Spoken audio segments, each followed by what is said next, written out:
G4 यानी Bharat, Germany, Japan और Brazil, ये चारों एक बार फिर से चर्चा में हैं। लेकिन सवाल ये है कि क्यों? सीधी सी बात है, सेकेंड वर्ल्ड वॉर के बाद जो दुनिया बनी थी, जो पावर स्ट्रक्चर बना था, वो अब टूट रहा है, बिखर रहा है। और बस इसी मौके पर G4 एक नए और जबरदस्त इरादे के साथ फिर से मैदान में उतर रहा है। चलिए सीधे चलते हैं फरवरी 2024 जर्मनी के म्यूनिख शहर में। यहाँ कुछ ऐसा हुआ जिसने दुनिया भर के जियोपॉलिटिकल एक्सपर्ट्स का ध्यान खींच लिया। एक ऐसी मीटिंग हुई जो आज से पहले कभी नहीं हुई थी, और इसी एक मीटिंग ने कई बड़े सवाल खड़े कर दिए हैं। तो समझते हैं कि हुआ क्या। देखिए, पहली बार G4 देशों के विदेश मंत्रियों ने म्यूनिख सिक्योरिटी कॉन्फ्रेंस के बीच में एक अलग से औपचारिक बैठक की। अब ये कोई मामूली बात नहीं है, ये एक सोची समझी रणनीतिक चाल है जो दुनिया को उनके इरादे साफ साफ बता रही है। इस मीटिंग में G4 के चारों देशों के टॉप डिप्लोमैट्स मौजूद थे। भारत से डॉक्टर एस जयशंकर, जर्मनी से एनालेना बेयरबॉक, जापान से योको कामिकावा और ब्राजील से माउरू विएरा। जब ये चार बड़े नाम एक साथ बैठते हैं तो ये अपने आप में एक बहुत बड़ा सिग्नल होता है। तो आखिर ये सब हो किस लिए रहा है? ये पूरी कहानी G4 और P5 के बीच की है। एक तरह की रस्साकशी, दुनिया के सबसे पावरफुल क्लब यानी यूनाइटेड नेशंस सिक्योरिटी काउंसिल में एक परमानेंट सीट हासिल करने की लड़ाई। पहले तो ये समझ लीजिए कि G4 कोई इकोनॉमिक ग्रुप नहीं है। नहीं, ये एक स्ट्रेटेजिक अलायंस है जिसका सिर्फ एक ही बड़ा मकसद है, इन चारों देशों के लिए UN सिक्योरिटी काउंसिल में परमानेंट सीट हासिल करना। और इसी एक मकसद के लिए ये चारों देश एक दूसरे के साथ खड़े हैं। और इनका मुकाबला किससे है? P5 से। ये वो 5 देश हैं जो सेकेंड वर्ल्ड वॉर के विजेता थे और जिन्हें सिक्योरिटी काउंसिल में वीटो पावर के साथ परमानेंट सीट मिली हुई है।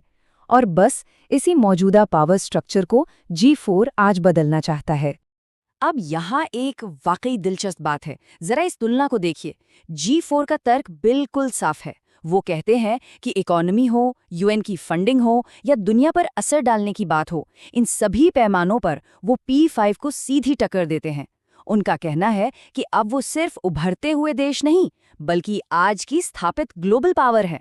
तो सवाल ये उठता है कि सालों से जो मामला धीरे धीरे चल रहा था, उसमें अचानक इतनी तेजी क्यों आ गई?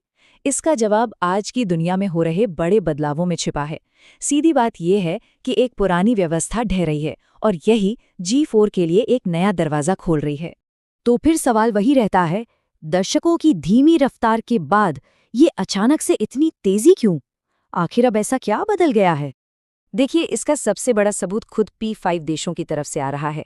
अमेरिका के एक सीनियर अधिकारी ने हाल ही में ये बात मानी है कि जिस दुनिया में हम पैदा हुए थे, वो आज की दुनिया नहीं है। पावर का बैलेंस पूरी तरह बदल चुका है। नई ताकतें मैदान में आ चुकी हैं। तो यहाँ सबसे जरूरी बात यह है कि अब ये सिर्फ G4 का दावा नहीं रहा। ये एक ऐसी हकीकत है जिसे P5 के सदस्य खुद मान रहे हैं कि हाँ, वो पुराना वर्ल्ड ऑर्डर अब खत्म हो चुका है, ऑफिशियली ओवर। लेकिन आज के इस मौके को ठीक से समझने के लिए हमें थोड़ा सा पीछे जाना होगा। G4 ने जो सबसे बड़ी कोशिश पहले की थी, उस पर एक नज़र डालते हैं। वो एक ऐसा दौर था जब उम्मीदें तो बहुत थीं, लेकिन वो एक छूटे हुए मौके में बदल गया। 2015 में G4 के टॉप लीडर्स ने न्यूयॉर्क में एक समिट किया था और तब एकदम से उम्मीदें आसमान पर थीं। उसके बाद 2019 तक एक एग्रेसिव डिप्लोमैटिक दौर चला, लेकिन फिर कोविड और दूसरी ग्लोबल घटनाओं की वजह से ये रफ्तार लगभग थम सी गई। और अब 2024 की ये म्यूनिख मीटिंग एक जबरदस्त वापसी का इशारा कर रही है। और यहीं पर एक चौंकाने वाली बात सामने आती है।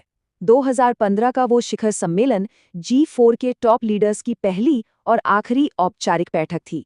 सोचिए, लगभग एक दशक तक उस लेवल पर कोई फॉलोअप ही नहीं हुआ। ये एक बहुत बड़ा मौका था जो हाथ से निकल गया। तो G4 का जो दावा है, वो आखिर किन तर्कों पर टिका है? आइए देखते हैं कि ये 4 देश क्यों मानते हैं कि उन्हें दुनिया की उस सबसे पावरफुल टेबल पर एक परमानेंट सीट मिलनी ही चाहिए। देखिए, उनके दावे के कई मजबूत पिलर्स हैं। जर्मनी, जापान और भारत, ये दुनिया की टॉप इकोनॉमीज में से हैं जिन्हें आप नज़रअंदाज कर ही नहीं सकते। भारत दुनिया की सबसे बड़ी डेमोक्रेसी है और ये चारों देश UN को सबसे ज़्यादा पैसा देने वालों में भी शामिल हैं। और फिर आता है ब्राज़ील का केस, जो इस पूरे गठबंधन के लिए बहुत ज़रूरी है। ब्राज़ील सिर्फ अपनी बात नहीं कर रहा, वो पूरे साउथ अमेरिकी महाद्वीप की आवाज़ बनना चाहता है। एक ऐसा महाद्वीप जिसका सिक्योरिटी काउंसिल में फ़िलहाल कोई भी परमानेंट रिप्रेजेंटेशन नहीं है। ये एक बहुत ही पावरफुल तर्क है। तो अब हम वापस आज पर आते हैं। पुरानी दुनिया खत्म हो रही है, एक नई व्यवस्था की तलाश जारी है। तो ऐसे में क्या ये G4 के लिए बदलाव लाने का दूसरा और शायद सबसे अच्छा मौका है? तो अब आगे का रास्ता क्या हो सकता है? सबसे पहले G4 को इस बात का फायदा उठाना होगा कि अब पूरी दुनिया मान चुकी है कि पुराना सिस्टम खत्म हो गया है। दूसरा, एक नया लीडर समिट बुलाना होगा ताकि दुनिया को एक पावरफुल मैसेज जाए।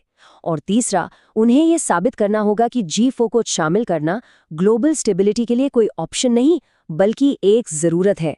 तो आखिर में सवाल बस यही है, म्यूनिक में जो नई उम्मीद जगी है और जिस तरह से ग्लोबल पॉलिटिक्स बदल रही है, उसके बीच क्या दुनिया का सबसे पावरफुल क्लब यानी P5 आखिरकार G4 के लिए अपने दरवाजे खोलेगा?